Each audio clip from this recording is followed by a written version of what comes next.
सुबह की पहली किरणें मुंबई के व्यस्त इलाके में पड़ रही थी, जहां शहर का सबसे बड़ा प्राइवेट अस्पताल, जिसका नाम था सिटी हेल्थ केयर, मरीजों की भीड़ से भरा पड़ा था। गलियारों में हर तरफ लोग भागदौड़ कर रहे थे। डॉक्टर और नर्सें तेजी से काम में लगे हुए थे।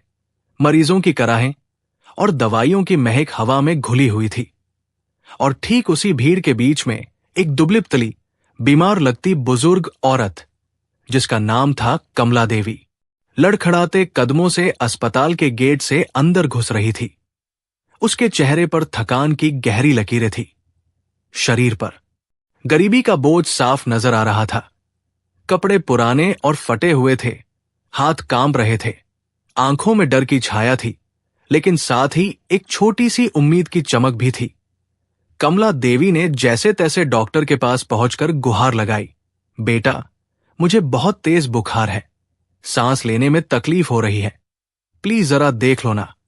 लेकिन वो डॉक्टर, जिसका नाम था डॉक्टर राजेश मेहता, ने उसे सिर से पांव तक घूरा और बिना किसी हमदर्दी के पूछा, इलाज के लिए पैसे हैं तुम्हारे पास? कमला देवी ने कांपती हुई आवाज में कहा, नहीं बेटा, पैसे तो नहीं है, लेकिन भगवान के वास्ते मेरा इलाज कर दो, मैं कहां जाऊंगी। लेकिन डॉक्टर मेहता का चेहरा और सख्त हो गया। उसने हाथ से इशारा किया और सिक्योरिटी गार्ड को बुलाकर कहा, इसे बाहर निकालो, फ्री इलाज के चक्कर में हर कोई यहां आ जाता है, हमारे पास ऐसे लोगों के लिए समय नहीं है। और फिर सिक्योरिटी गार्ड ने बिना सोचे समझे कमला देवी को झटके से पकड़ा और धक्का दे दिया। बेचारी कमला देवी फर्श पर गिर पड़ी, दर्द से करहा उठी। आसपास खड़े लोग ये सब देख रहे थे, लेकिन कोई आगे नहीं आया। कोई तमाशा देख रहा था, कोई धीरे से बुदबुदा रहा था कि लगता है ये कोई बेसहारा औरत है, शायद किसी ओल्ड एज होम से भाग आई होगी। कमला देवी दर्द से करहाते हुए बाहर के बरामदे में जाकर बैठ गई। उसकी आंखों से आंसू बह रहे थे और दिल में बस एक ही सवाल गूंज रहा था कि क्या मेरी जिंदगी की अब कोई कीमत नहीं बची? क्या एक मां इतनी बेसहारा हो सकती है कि उसे अस्पताल से भी धक्के मारकर निकाल दिया जाए? क्या दुनिया में अब सिर्फ पैसे ही सब कुछ है और इंसानियत कहां गुम हो गई है? तभी वहां से गुजर रहा एक गरीब सफाई वाला मजदूर, जिसका नाम था शंकर लाल, कमला देवी की ये हालत देखकर रुक गया। उसके हाथ में झाड़ू और पोछा था, लेकिन आंखों में इंसानियत की वो चमक थी जो अमीरों में भी कम ही नजर आती है। शंकर लाल तुरंत दौड़कर कमला देवी के पास आया और बोला, अम्मा, आप चिंता मत करो, मैं हूं ना, आओ मैं आपको उठाता हूं। उसने बड़े प्यार से कमला देवी को सहारा दिया, उन्हें पानी पिलाया और फिर अपने छोटे से झोपड़े की तरफ ले गया। वो झोपड़ा मुंबई की एक तंग गली में था। टीन की छत थी, टूटी हुई चारपाई थी, मिट्टी का फर्श था, लेकिन शंकर लाल का दिल इतना बड़ा था कि वो किसी महल से कम नहीं लगता था। उसने अम्मा को चारपाई पर बैठाया, उनकी नब्ज देखी और अपनी जेब से पैसे निकालकर पास की छोटी सी दवा की दुकान से दवाइयां खरीद लाया। कमला देवी ने कांपते होठों से कहा, बेटा, तू खुद गरीब है, फिर भी मेरे लिए इतना कर रहा है, भगवान तुझे हमेशा खुश रखे। शंकर लाल ने मुस्कुराकर जवाब दिया, अम्मा, गरीब हूं तो क्या हुआ, लेकिन इंसान हूं और इंसानियत से बड़ा कोई धर्म नहीं होता। आप बस आराम करो, मैं आपका पूरा ख्याल रखूंगा और आज से आप हमारे इसी झोपड़े में रहेंगी, हम साथ में रहेंगे जैसे मां बेटे। कमला देवी की आंखों में आंसू आ गए। उन्हें लगा जैसे भगवान ने खुद किसी फरिश्ते को उनके लिए भेज दिया हो और धीरे धीरे उनकी तबीयत में सुधार आने लगा। लेकिन उनके दिल में वो गहरा जख्म अब भी ताजा था। वो रातों में जागकर रोती रहती और बुदबुदाती रहती कि काश मेरा बेटा मुझे कभी ऐसे बेसहारा न छोड़ता। शंकर लाल उनकी ये बातें सुनता था, लेकिन कभी सवाल नहीं करता था। उसे लगता था कि अम्मा की कोई अधूरी कहानी है जिसे वक्त आने पर ही जानना बेहतर होगा। और वो अम्मा की सेवा ऐसे करता था जैसे अपनी सगी मां की करता हो।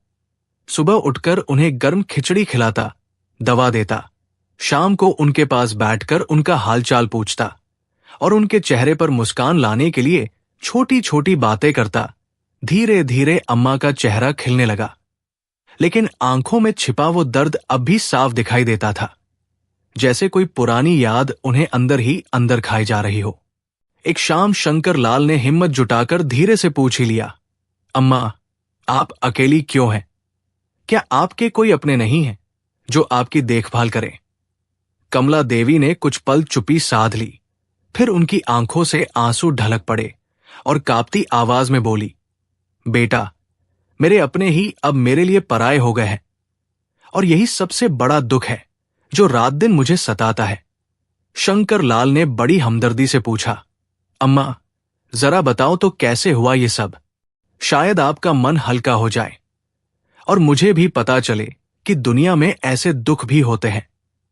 कमला देवी ने गहरी सांस ली और फिर अपने अतीत के उन कड़वे पन्नों को खोलना शुरू कर दिया। बोली कि बेटा, मेरा एक ही बेटा है जिसके लिए मैंने अपनी पूरी जिंदगी दांव पर लगा दी। उसके पिता बहुत जल्दी गुजर गए थे। मैं अकेली ही उसे पाल पोस कर बड़ा करती रही। मजदूरी करके, लोगों के घरों में झाड़ू पोछा लगाकर, अपनी भूख प्यास भूलकर मैंने उसे पढ़ाया लिखाया, अच्छे स्कूल में दाखिला दिलाया, अपनी नींदें तक कुर्बान कर दी और मेरी वो सारी मेहनत रंग भी लाई। वो बड़ा होकर आईपीएस ऑफिसर बन गया। कमला देवी का चेहरा गर्व से चमक उठा, लेकिन अगले ही पल वो मुरझा गया और बोली कि बेटा बड़ा अफसर बना, बड़ी गाड़ी में घूमने लगा, लोग उसे सलाम करने लगे। लेकिन फिर उसकी शादी हुई, बहू घर आई और सब कुछ बदल गया। बहू को मेरा घर में रहना पसंद नहीं आता था। उसे लगता था कि मैं बोझ हूं। मेरी देखभाल करना उसकी जिम्मेदारी नहीं है। वो अक्सर मेरे बेटे से शिकायत करती कि तुम्हारी मां अब बूढ़ी हो गई है, हमेशा बीमार रहती है, मैं उसके साथ नहीं रह सकती। शुरू शुरू में बेटा मेरा साथ देता था, लेकिन धीरे धीरे वो बहू की बातों में आ गया और एक दिन उसने मुझे अपने सामने बैठाया और बोला कि मां, मैं तुम्हें ओल्ड एज होम में छोड़ आऊंगा, वहां तुम्हारा अच्छे से ख्याल रखा जाएगा। मैंने रोते हुए कहा कि बेटा, मैंने तेरे लिए अपना सब कुछ कुर्बान कर दिया, क्या आज तू मुझे अपने ही घर से निकाल रहा है? लेकिन उसने मेरी एक भी नहीं सुनी।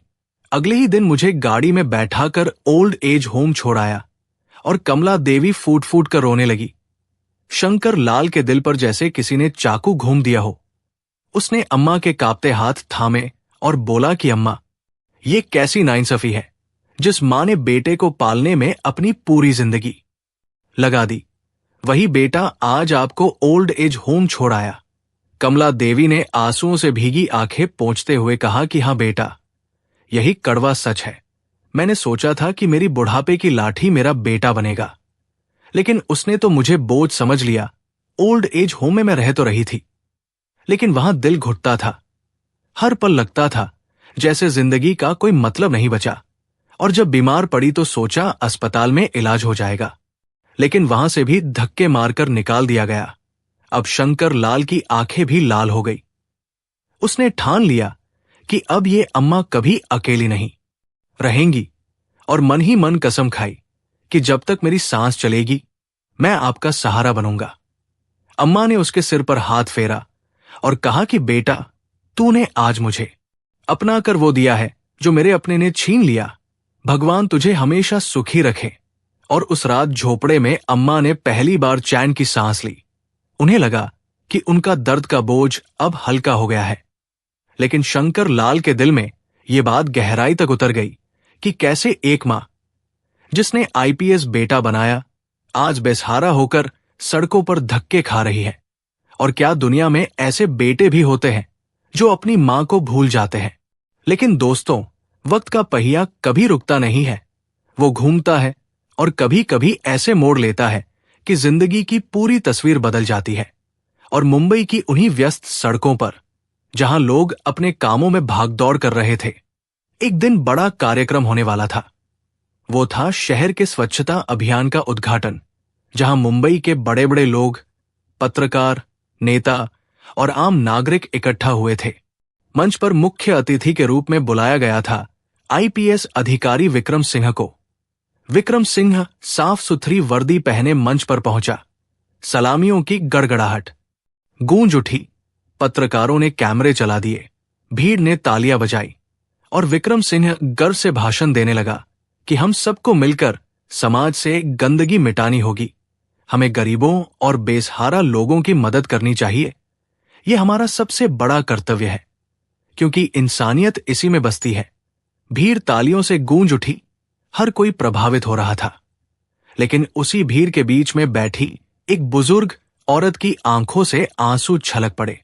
वो कोई और नहीं बल्कि वही कमला देवी थी, जिन्हें कुछ दिनों पहले अस्पताल से धक्का मारकर निकाला गया था। और अब शंकर लाल उनका सहारा बना हुआ था। कमला देवी ने कांपते होठों से शंकर लाल से कहा कि ये तो मेरा बेटा है। शंकर लाल चौंक कर उनकी तरफ देखा और हैरानी से पूछा कि अम्मा, क्या ये अफसर आपका बेटा है? कमला देवी की आंखों में आंसू थे। बोली कि हाँ बेटा, यही मेरा खून है, जिसके लिए मैंने अपनी जिंदगी कुर्बान कर दी। लेकिन आज ये मुझे पहचानने से भी कतराता है, जैसे मैं कोई अनजान हूं। शंकर लाल के दिल में गुस्से की लहर दौड़ गई, लेकिन उसने अम्मा का हाथ थाम लिया और चुपचाप इंतजार किया, क्योंकि वो जानता था कि सच्चाई ज्यादा देर छिप नहीं सकती। कार्यक्रम खत्म होने के बाद विक्रम सिंह मंच से नीचे उतरा। तभी भीड़ के बीच उसकी नजर अपनी मां पर पड़ी। पल भर के लिए उसका दिल धक से रह गया। चेहरा पीला पड़ गया। वो ठिठक कर रुक गया, आंखें फैल गई। मन में सोचा कि मां यहां कैसे?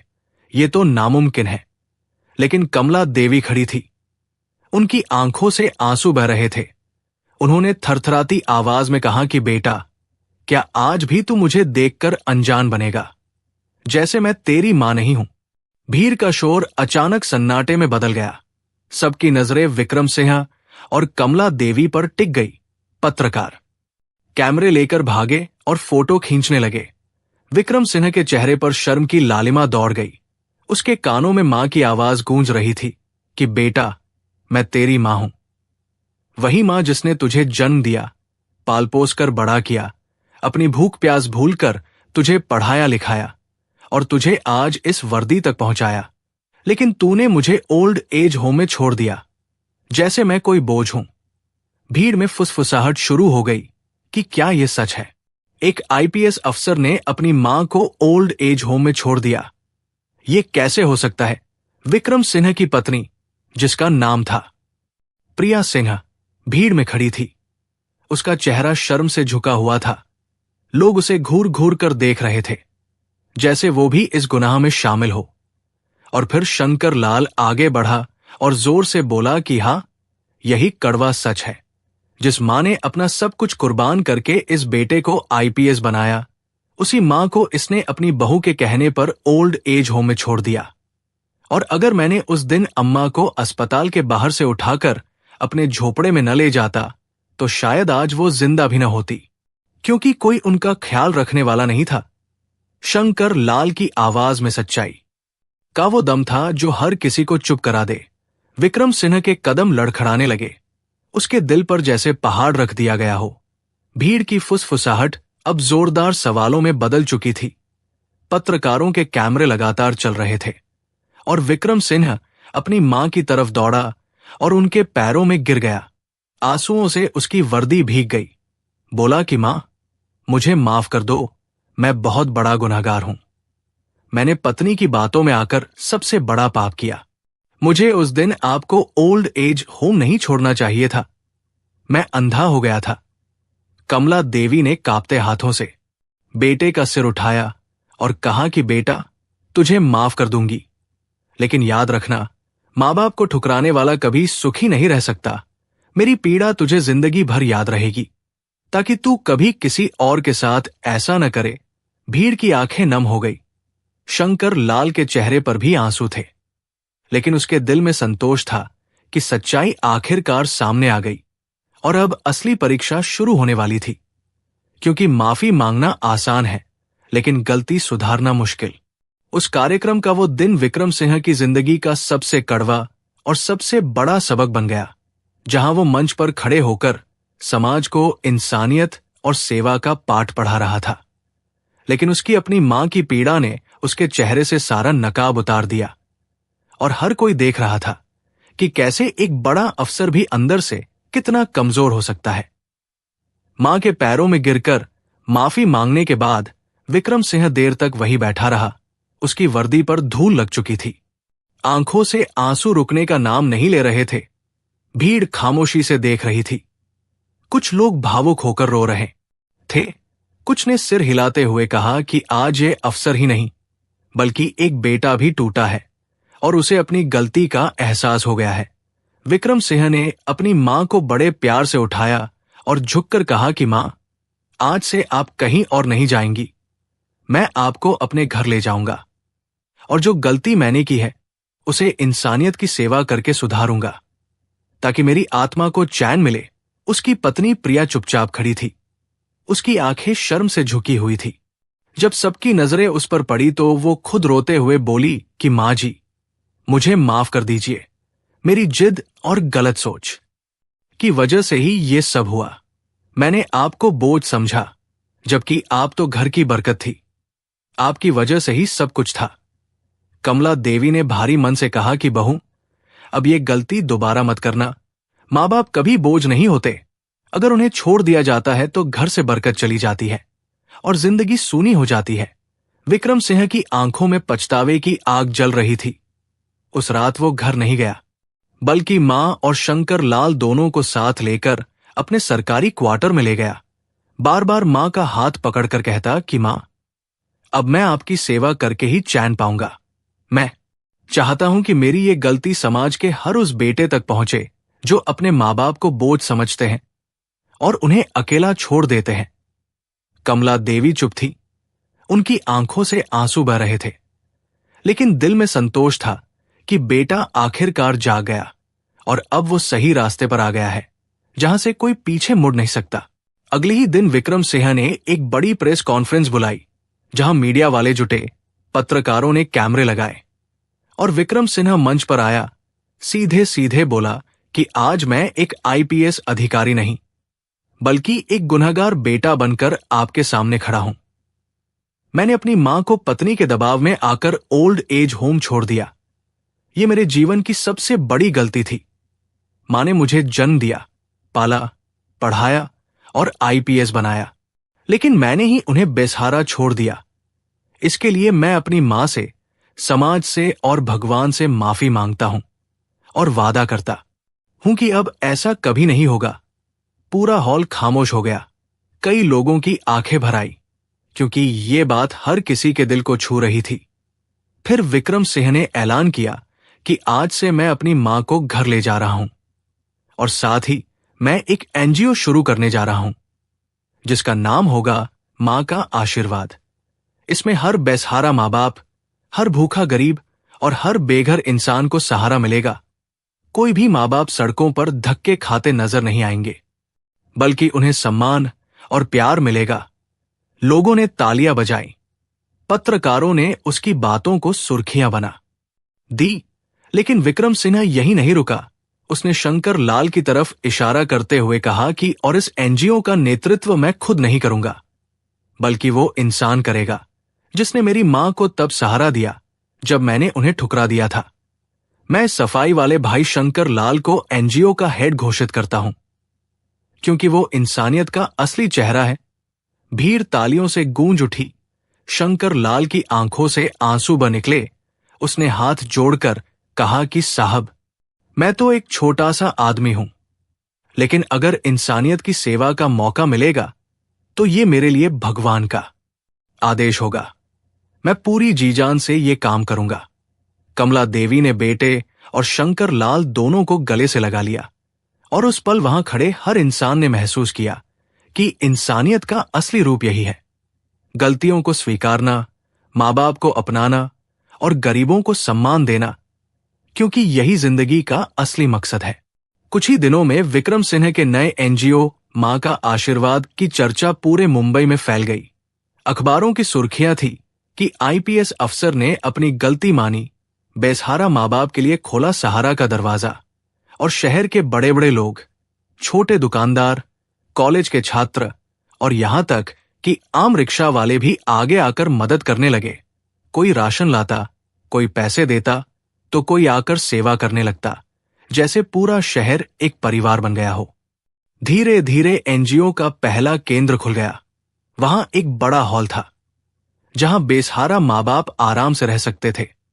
साफ सुथरे कमरे थे, दवाइयों का पूरा इंतजाम था और रोजाना भरपेट भोजन की व्यवस्था थी। सबसे खास बात यह थी कि एनजीओ की कमान शंकर लाल के हाथ में थी, जिसने इंसानियत का असली फर्ज निभाया था और अब लोग उसे भाई साहब कहकर सम्मान देने लगे थे। शंकर लाल हर सुबह कमला देवी के चरण छूकर दिन की शुरुआत करता और बाकी बुजुर्गों की सेवा में लग जाता, जैसे वो सब उसके अपने हों। कमला देवी अब खुश थी।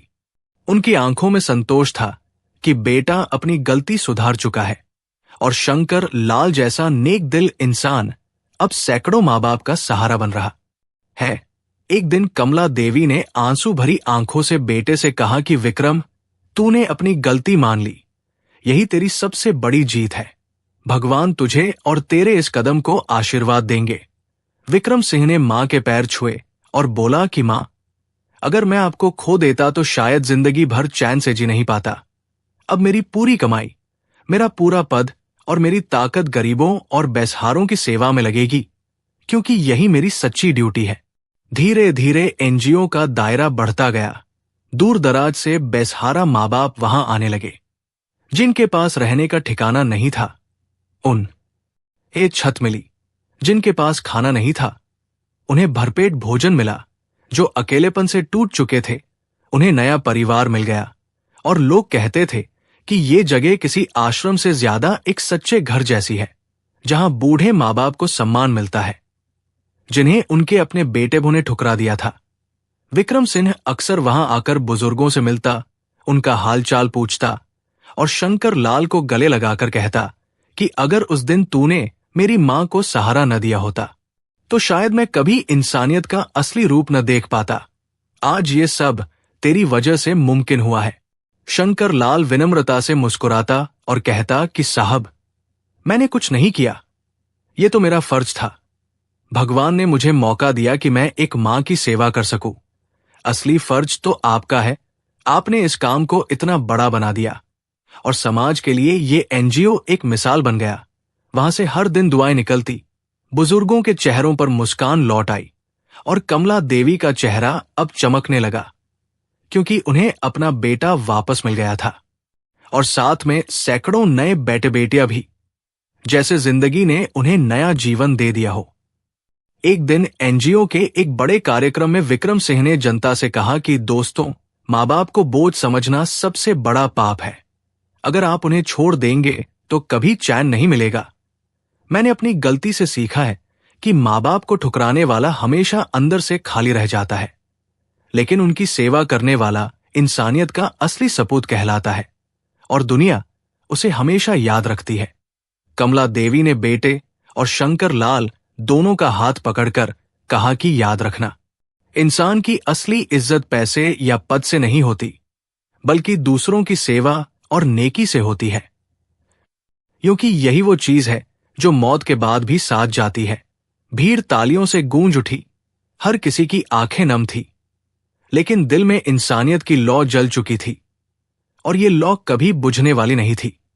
दोस्तों, इस कहानी से हमें यही सीख मिलती है कि माँ बाप को कभी बोझ मत समझो, उनकी सेवा ही सबसे बड़ा धर्म है और इंसानियत का असली रूप तब सामने आता है जब हम दूसरों की पीड़ा को अपना मानते हैं, जैसे शंकर लाल ने किया और विक्रम सिंह ने अपनी गलती सुधार कर किया।